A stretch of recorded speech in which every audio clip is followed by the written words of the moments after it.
interior decorator, professional organizer, and planning and productivity strategist. And if those are topics that you're interested in, please subscribe to this channel and hit the bell for notifications. In addition to my YouTube videos and blog posts, I also have a course titled 5 Days to Organize Life and Home. The information will be in the description box below. So thank you for tuning into this next episode of Hot Topics. So as the title of this video suggests, recently Marie Kondo has came out and said she is taking a different approach with her home. The self-proclaimed queen of clean and also decluttering specialist or guru says that keeping a clutter-free home or not tidying up every day isn't the absolute thing she has to do every day.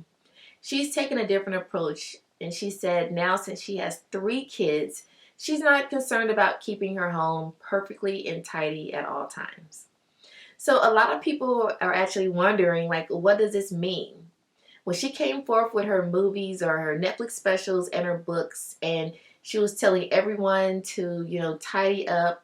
And one of the things that I really enjoyed was her saying that when you're decluttering or you're going through your home, look at each item and physically touch them. And if it does not spark joy, then you should get rid of it. So I take a similar approach in my home. If I have something that I'm not 100% happy with, or if I want to buy something, and I always say if it's not a hex yeah, it's a hex no. So a lot of people were taking on, her advice, her tips, and now they feel that, she is a fraud. And I'm here to say no, Marie Kondo is not a fraud. First of all, yes, you have to determine your own decluttering style, your own tidying up style. Everyone's home is unique to their own self. For me, I have 4 children, and my style has evolved throughout the years. My first child is 25 and my last child is 30. So I've been through all ranges of the spectrum. So you have to determine what works best for you. I always say that my home is like a Rubik's Cube. There's always parts or sides that are perfect, and then the other sides that may be kind of crazy. But I do manage to keep a company-ready home at all times, because the bad side of the Rubik's Cube are the rooms that no one is going to go into. So back to Marie Kondo being a fraud, because she is not a fraud. She's just doing what works best for her. And to be completely honest with you, her clutter or her untidiness is probably our goals. Her clutter or her untidiness is probably not putting back the dishes immediately after you wash them. They may sit in the drying rack or the dishwasher for an hour before she has someone put them up. Or she may not put a coaster back, or she may not put the book back on the shelf color coded. So yes, she's saying give yourself a little grace, spend time with your family, do what's important for you.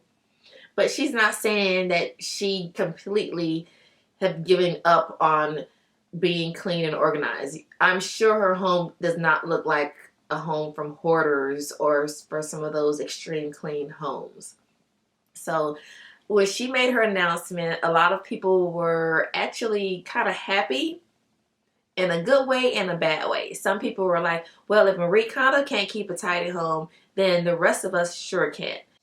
A lot of people were happy to see her fall. There are some people that love to see their heroes fail. So when she came forth and said that she does not necessarily tidy up every day, some people thought that that was a good thing. They thought she was setting unrealistic expectations. I don't think she set unrealistic expectations. She is a woman. She is a human. She's just like the rest of us. So she had to determine what's best for her. Whether it's take the extra 5 minutes to color code something and put it up, or use that time to read your kid a bedtime story. And she chose the bedtime story. Also, with her coming out with this new announcement about not being such a tidier or having a little clutter, you have to think about a business move. This is a businesswoman. She has publicists. She has a show on Netflix. She has items that are in the Container Store. Do you honestly think she's going to jeopardize her brand? No. I'm sure we were going to see a new rebranding or some new things that she's going to offer for the working mom or for someone like that. Or she's going to write a book about how you can have 3 kids and manage your home life. It's something. So, no, Marie Kondo is not a fraud. So, don't use that as a way to, or an excuse to have a cluttered home. You can still have a clutter-free home. So if you are interested in joining my Facebook group, I share decluttering tips there. We actually have a weekly decluttering challenge for 2023. So I will share the information about the Facebook group and also the decluttering challenge in the description box below. So if you're new to this channel, please hit the subscribe button if you're interested in these topics, and then also hit the bell for notifications. And leave any questions and comments you may have in the comment section below. Thank you very much and have a divine day. Goodbye.